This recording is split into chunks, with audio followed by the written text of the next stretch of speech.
Kemudian energi yang dapat melakukan usaha. Jadi hanya benda yang memiliki energi yang dapat melakukan usaha. Kemudian terkait dengan hukum kekal energi. Energi tidak dapat diciptakan atau dimusnahkan, tetapi dapat berubah bentuk dari satu bentuk ke bentuk lainnya. Klasifikasi dan jenis-jenis energi. Yang pertama ada energi mekanik. Yang kedua ada energi listrik. Yang ketiga ada energi elektromagnetik. Yang keempat ada energi kimia. Yang kelima ada energi nuklir. Yang keenam ada energi panas. Pengertian energi mekanik. Energi yang dimiliki suatu benda karena sifat geraknya. Energi mekanik merupakan penjumlahan energi potensial dan energi kinetik. EM sama dengan EP plus EK. EP itu energi potensial dan EK-nya adalah energi kinetik. Kita lihat uraiannya. EK energi kinetik memiliki rumus setengah MP kuadrat, di mana EK energi kinetik, M-nya adalah massa, dan K-nya adalah kecepatan. Sedangkan EF energi potensial atau effort, M dikali G dikali H. Massa dikali gravitasi dikali ketinggian benda. Lanjut. Sedangkan energi listrik adalah energi listrik merupakan suatu energi yang berasal dari sumber arus listrik. Kalau energi elektromagnetik biasa dikenal juga dengan gelombang elektromagnetik. Adalah gelombang yang memiliki muatan energi listrik dan magnet tanpa memerlukan media rambat. Kita dapat menemukan banyak penggunaan gelombang elektromagnetik dalam kehidupan sehari-hari. Contohnya adalah teknologi ronsen, microwave, dan sinyal yang diterima dari smartphone. Ya, ini adalah beberapa uraian atau pengertian yang mendukung konsep tadi terkait dengan pengertian gelombang elektromagnetik, di mana satu gelombang itu akan terdiri dari satu lembah dan satu bukit. Energi kimia. Energi kimia adalah suatu energi yang terkandung dalam suatu zat. Energi yang muncul dari hasil reaksi kimia. Contohnya nih, makanan, sehingga orang yang makan memiliki energi untuk beraktivitas. Bahan bakar atau bensin, sehingga dapat digunakan untuk menggerakkan mesin, untuk menjalankan mesin. Berikutnya ada energi nuklir. Energi nuklir adalah energi potensial yang terdapat pada partikel di dalam nukleus atom. Partikel nuklir seperti proton dan neutron tidak terpecah di dalam proses reaksi fisi dan fusi. Akan tetapi, kumpulan energi tersebut memiliki massa yang lebih rendah daripada ketika berada dalam posisi berpisah. Adanya perbedaan massa ini, maka dibebaskan dalam bentuk energi panas melalui radiasi nuklir. Next. Berikutnya adalah energi termal atau panas. Apa itu energi termal? Energi termal merupakan bentuk energi dasar di mana semua energi dapat dikonversikan secara penuh menjadi energi panas. Energi kalor. Ya, yang mempertimbangkan faktor suhu di sini. Oh ya, sebelum dilanjutkan ada pertanyaan, silakan kepada mahasiswa. Ya, silakan diinterupsi saja ya. Ketika Bapak menjelaskan, kalau ada pertanyaan, Pak, ada pertanyaan, silakan. Ada pertanyaan? Kalau tidak ada, dilanjut. Berikutnya adalah sumber-sumber energi. Satu, ada energi perolehan. Yang kedua, ada energi modal. Apa perbedaannya antara energi perolehan dengan energi modal? Energi perolehan adalah energi celestial atau energi perolehan income energi, yaitu energi yang mencapai bumi dari angkasa luar. Sumber-sumber energi celestial sebenarnya termasuk sumber-sumber yang mungkin menyediakan energi untuk bumi dari luar angkasa. Contohnya, elektromagnetik, energi partikel, atau energi gravitasi. Lanjut. Energi modal atau capital energi, yakni energi yang telah ada di bumi. Sumber energi modal yang digunakan sekarang adalah energi atom yang merupakan energi yang dilepaskan sebagai hasil dari suatu reaksi tertentu yang melibatkan atom-atom termasuk energi nuklir dan kimia. Contohnya, energi atom, energi panas bumi, dan lain-lain. Energi terbarukan atau energi yang dapat diperbaharui. Sebenarnya energi terbarukan itu keberadaannya sangat banyak, sangat melimpah, nggak habis gitu. Jadi apa contohnya ini?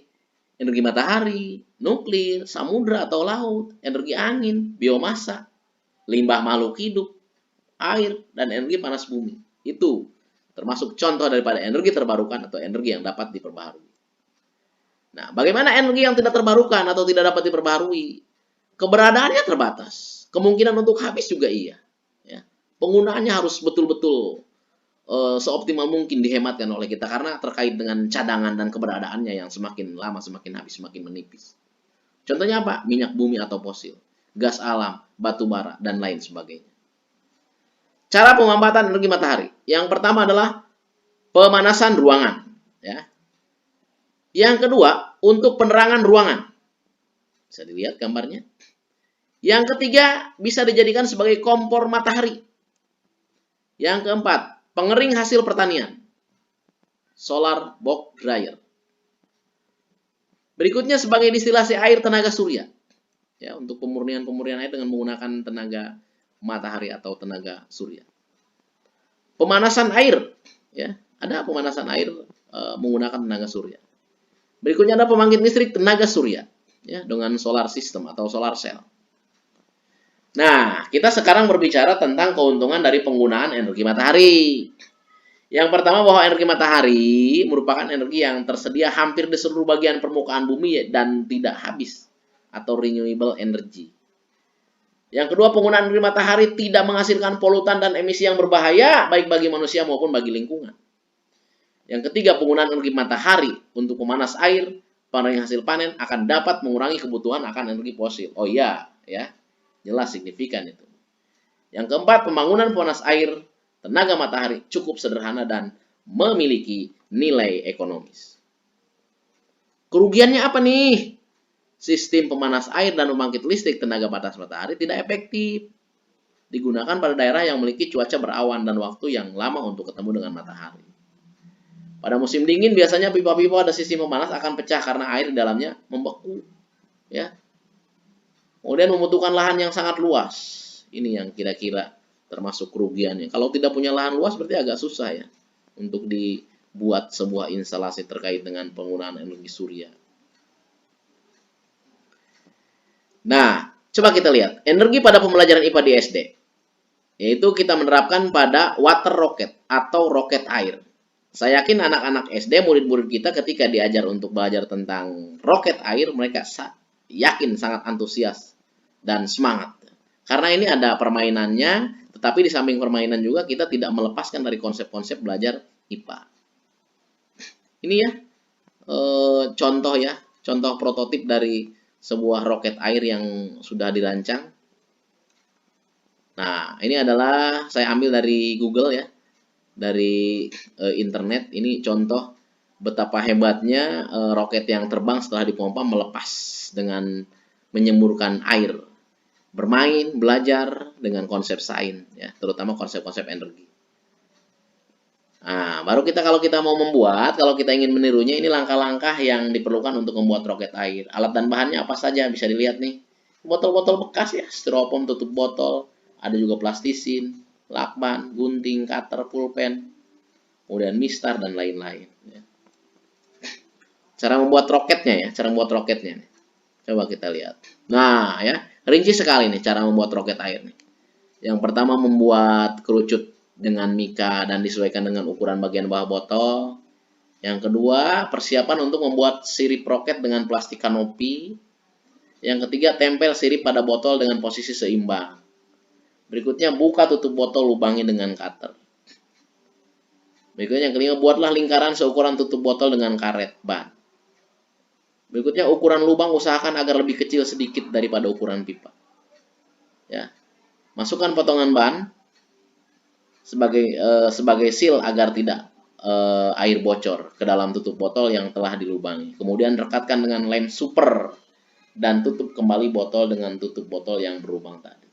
Baru pembuatan roket selesai. Nanti prosesnya kalau pembuatan roket selesai, nanti itu roketnya setelah dirancang dipompa, kemudian setelah terisi oleh angin penuh, dia nanti akan lepas dari landasannya sambil menyemburkan air begitu. Kemudian juga pembelajaran IPA di SD di samping membuat roket air juga bisa membuat turbin tenaga air ya. Kayak kipas, kayak pemutar gitu ya. Ini dibuat dari bahan-bahan yang ya bahan-bahan habis pakai saja ya. Limbah-limbah yang tidak dimanfaatkan lagi. Caranya ya, siapkan sebuah botol plastik. Buat turbin dari gabus. Gunakan sepotong kawat atau lidi ya untuk penguatnya, penahannya. Berikutnya siapkan selembar karton. Ya, dengan dirancang sedemikian rupa nanti akan membuat sebuah turbin atau alat pemutar air. Berarti Definisi listrik secara teorikal bahwa listrik merupakan salah satu bentuk energi yang tersimpan dalam bentuk magnet, muatan elektron, energi kimia, dan lain-lain. Untuk mengetahui suatu benda bersifat listrik, maka kita hanya bisa mengenalnya dengan gejala yang ditimbulkan dari benda tersebut. Next.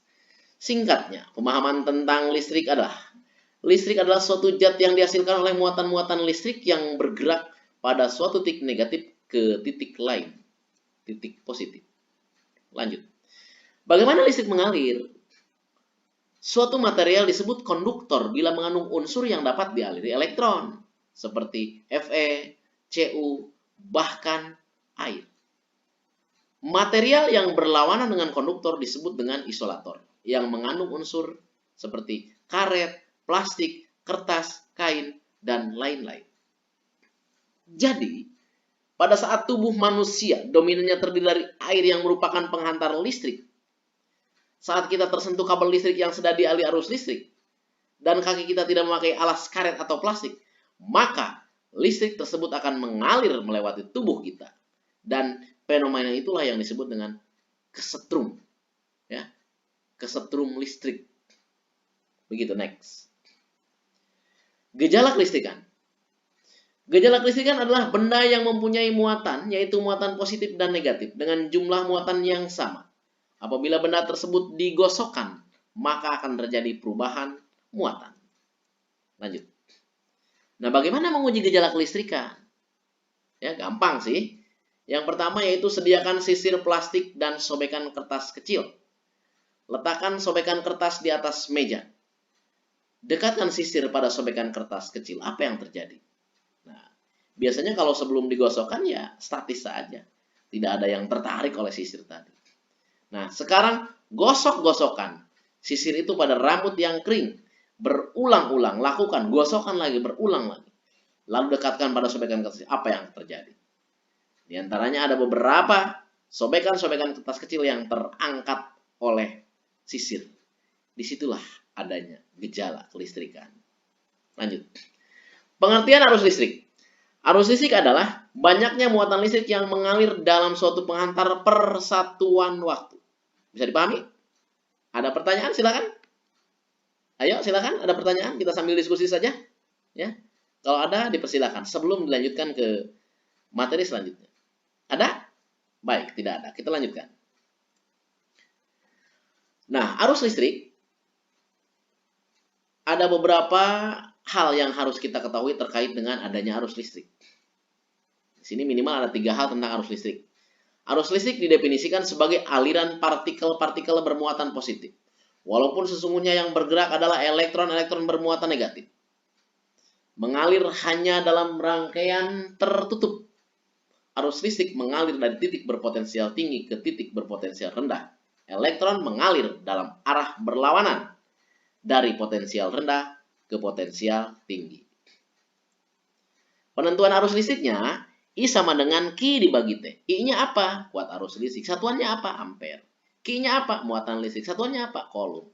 T-nya adalah waktu dengan satuan second. Ya. Sekon atau detik.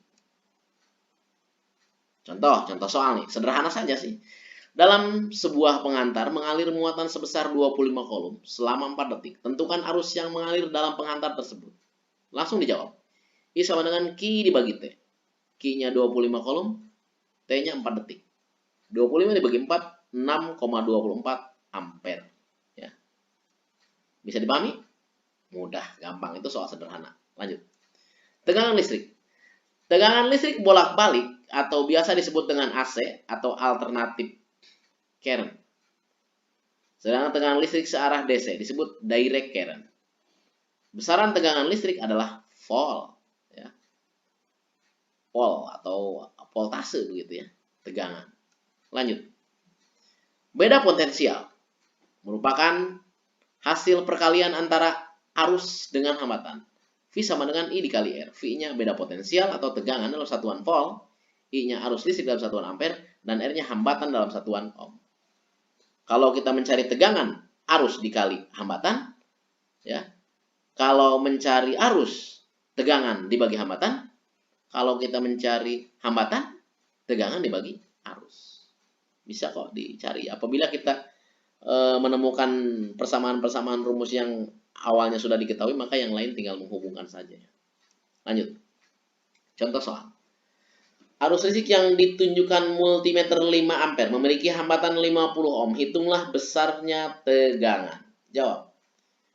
V sama dengan I dikali R. I-nya berapa? 5 ampere. Hambatannya berapa? 50 ohm.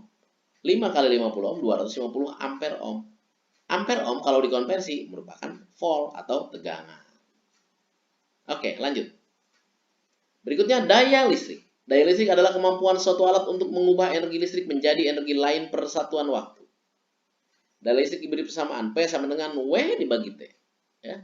V-nya apa? Daya watt. W-nya apa? Energi dalam joule. V-nya apa? Tegangan dalam volt. I-nya kuat arus ampere. T-nya waktu atau second. Jadi P sama dengan W dibagi T atau P sama dengan V dikali I. Lanjut. Contoh, sebuah bola lampu dengan hambatan 6 ohm dengan tegangan baterai 6 volt. Jika arus listrik yang mengalir pada lampu adalah 1 ampere, tentukan besar daya yang dipancarkan lampu tersebut. Jawab. P sama dengan V dikali I dikali R. Voltnya 6 volt, I-nya adalah 1 ampere, dan R-nya adalah 6 ohm. Kita kalikan 6 kali 1, 6, 6 kali 6, 36. Satuannya volt. Besarnya 36 volt. Pengertian energi listrik. Energi listrik adalah energi yang dihasilkan dari muatan listrik dalam suatu rangkaian listrik tertutup. Lanjut. Energi listrik dirumuskan dengan W sama dengan V dikali I dikali T. Ya. Jika diturunkan, akan menghasilkan persamaan-persamaan yang semakin sederhana dan simpel, yaitu W sama dengan V dikali T. W-nya apa? Energi listrik. V-nya apa? Tegangan atau beda potensial dalam satuan volt. I-nya apa? Kuat arus listrik dalam ampere. T-nya waktu atau second. R-nya hambatan dalam satuan ohm. Dan P-nya daya listrik dalam satuan watt. Lanjut. Ini kalau kita contohkan dalam bentuk contoh soal. Sebuah lampu 50 watt dihubungkan dengan aki atau acu. Tentukan energi yang diperlukan lampu untuk lampu tersebut selama 1 menit. Jawab. E sama dengan P dikali T. 50 watt dikali 60 detik. 3000 watt detik. Jika dikonversi, watt detik itu tiada lain adalah joule. Jadi 3000 joule.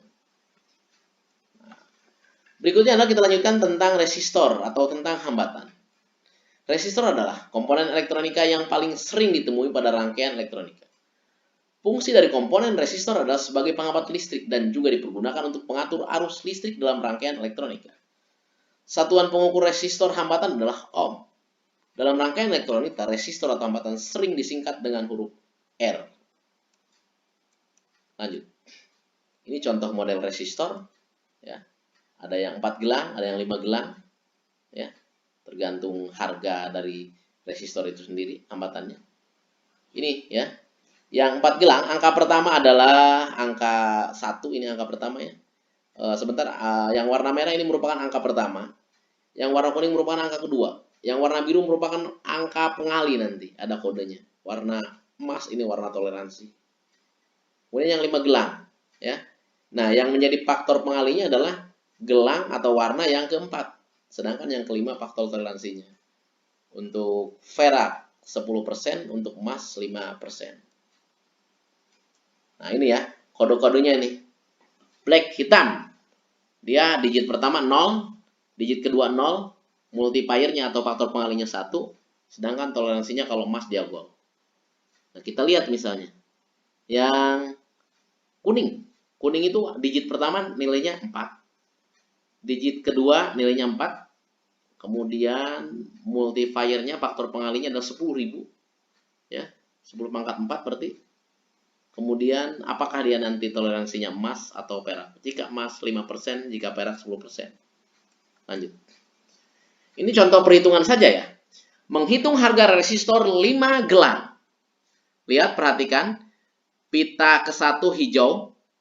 Jika kita lihat dalam tabel tadi ya, dalam tabel di awal, hijau itu green. Memiliki angka digit pertama 5, angka digit kedua 5. Faktor pengalinya adalah 10 pangkat 5. Coba kita lihat. Ya. Nah, Pita yang kedua hitam. Hitam itu 0, digit ke-1-nya. Pita yang ketiga kuning, 4. Ya, nilai digit ketiganya. Coba kita lihat, kuning 4. Kuning 4, betul nggak? Ya, yellow 4, betul. Ya. Nah, kemudian pita yang keempat adalah merah. Nah, kan merah kan? Nah, berarti ini faktor pengalinya adalah 100. Faktor pengalinya. Coba kita lihat, merah. Merah, red. Multiplier 100, betul. Ya. Nah, berikutnya adalah pita yang kelima emas. 5% toleransinya. Kita lihat tuh. 5% gold. Ya. Nah, jadi 5 pada pita ke-1, 0 pada pita kedua, dan 4 pada pita ketiga, kita satukan. 504 dikali faktor pengalinya 100 dari pita keempat warna merah, ya, plus minus 5% dari toleransi gold, sama dengan 50.400 plus minus 5%. Jadi nanti ada hambatan maksimal dan ada hambatan minimal, ya. Maksimalnya berarti 50.400 ditambah 5% dikali 50.400, 52.920 ohm. Sedangkan R minimalnya, hambatan minimalnya 50.400 dikurangi 5% kali 50.400. Sama dengan 47.880 ohm. Jadi R-nya adalah lebih dari 47880 ohm, kurang dari 52920. Itu untuk yang 5 gelang. Ya. Nah, bagaimana untuk yang 4 gelang? Pada dasarnya sama. Ya, pada dasarnya sama. Pita yang pertama merah 2. Pita yang kedua biru 6. Coklat. Faktor pengalinya 10 pangkat 1. Nah, ini perak nih. 10%. Ya. Berarti kalau kita satukan, karena ini 4 gelang, 26 R 26 dikali 10 pangkat 1, 260 kan? Plus minus 10%. Ya, plus minus 10%. Jadi nanti 260 dikurangi 10% setelah dikalikan dengan 260. Kemudian yang kedua 260 ditambah ya 10% setelah dikalikan dengan 260 tadi. Maka R-nya lebih dari 234 ohm dan R-nya kurang dari 286 ohm. Begitu ya. Ini adalah tabel-tabel kode-kode warna dengan berikut nilai-nilainya, bisa dijadikan patokan, acuan, atau pedoman ketika kita mau menghitung besarnya hambatan pada resistor yang 4 gelang maupun yang 5 gelang. Lanjut. Nah, berikutnya adalah ada beberapa rangkaian listrik sederhana nih ya, yang disusun secara seri barangkali. RT itu R total, R1, R2, R3 itu penjumlahan. Ya, secara kasat mata saja kalau R1-nya 2, R2-nya 5, R3-nya 7. Secara seri kan tinggal dijumlahkan saja. 2 tambah 5 tambah 7 sama dengan 14. Berbeda dengan yang paralel. Ya, berbeda dengan paralel. Dia harus menggunakan konsep bilangan pecahan. 1 per RT, R total. Sama dengan 1 per R1. Ditambah 1 per R2. Ditambah 1 per R3. R1-nya berapa? 1 per 10. R2-nya 1 per 2. R3-nya 1 per 1. Disamakan dulu supaya mudah menyelesaikannya ya. 1 per 10 ditambah 5 per 10. 5 per 10 kan sama dengan setengah. Ditambah 10 per 10. 10 dibagi 10 sama dengan 1. Terus dilakukan proses, dilakukan perhitungan berdasarkan operasi-operasi penjumlahan, pengurangan, atau perkalian dan pembagian. Maka R total diperoleh 1 per 1,6. Sama dengan 0,625 ohm. Ada pertanyaan? Gimana? Nama asik atau nama pusing? Ya? Ya, sedikit-sedikit aja, ya. Sedikit-sedikit aja sambil belajar, membaca lagi, menghitung lagi, ya. Niatkan lagi kita untuk belajar. Mudah-mudahan lancar dan tidak ada hambatan begitu ya. Nggak ada istilah kita sudah tua, nggak ada istilah kita sudah punya anak dan lain sebagainya kalau dalam belajar ya.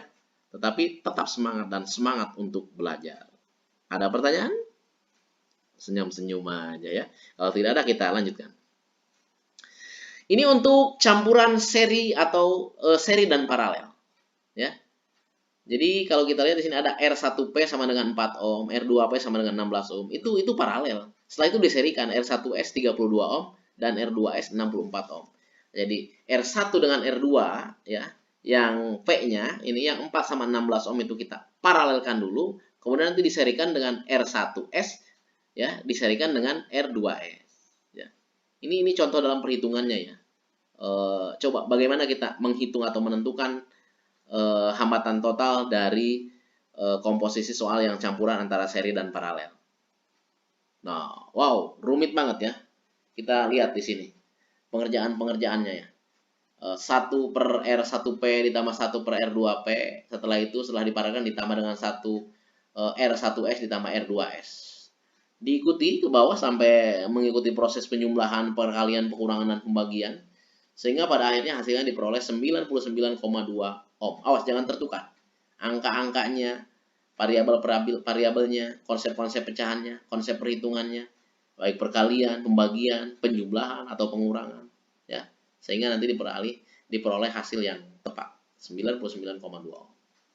Lanjut. Nah, berikutnya adalah bagaimana sih merancang atau mengaplikasikan pengajaran tentang listrik di SD? Bisa nggak? Bisa kok. Anak SD bisa belajar tentang listrik. Anak TK juga bisa belajar tentang listrik sesuai dengan perkembangan dan posisi ataupun letak daripada kemampuan mereka dalam menerima pelajaran. Ya jangan terlalu rumit lah kalau di SD ya, begitu juga di TK, diajak sambil bermain saja. Ya, misalnya saya contohkan di sini, bagaimana pengajaran tentang listrik di SD. Ya, paling mendesain percobaan saja. Ya. Nah, misalnya nih disediakan ya. Nomor 1 2, L1 lampu 1, L2 lampu 2. Nah, dicoba nih. L1 3,8 volt. Lampu 2 3,8 volt. Dinyalakan. Nah, bagaimana nyalanya? Apakah sama terang atau menyala tidak sama terang? Tinggal dicontoh saja. Ada hal-hal yang kira-kira informasi yang lain ya, silahkan dicatat di sini. Coba ganti yang kedua. 2,8 volt. Lampu 1. Lampu 2-nya 2,8 volt. Diamati, dilihat, diarahkan, dibimbing oleh kita, siswa kita, sehingga melihat menyala sama terang tidak. Atau menyala tidak sama terang. Dari situ baru didiskusikan. Ditanya siswa satu persatu. Diarahkan siswa satu persatu. Apa yang Anda lakukan? Bagaimana Anda tadi merasakan energi listrik ataupun cahaya yang dihubungkan baik secara seri ataupun paralel kepada lampu yang memiliki tegangan yang berbeda. Mana nyalanya yang lebih terang, mana nyalanya yang lebih kuat. Apakah Anda merasakan getaran-getaran kesetrum gitu, seperti halnya di alur listrik? Karena mungkin kecil ini, jadi mungkin coba di situ dibimbing, diarahkan, diberi semangat, diberi motivasi. Berikan cara atau teknik atau strategi bagi siswa yang tidak mau berbicara, coba diberikan motivasi agar dia mau ngomong, mau berbicara. Salah nggak apa-apa, ya, nggak jadi masalah. Yang penting adalah mereka telah mengeluarkan, berdiskusi, berkomunikasi, berkolaborasi, dan tentunya tujuan akhir pembelajaran bisa paham tentang penerapan pengajaran listrik di level sekolah dasar. Demikian, terima kasih. Jika ada pertanyaan, silahkan ditunggu.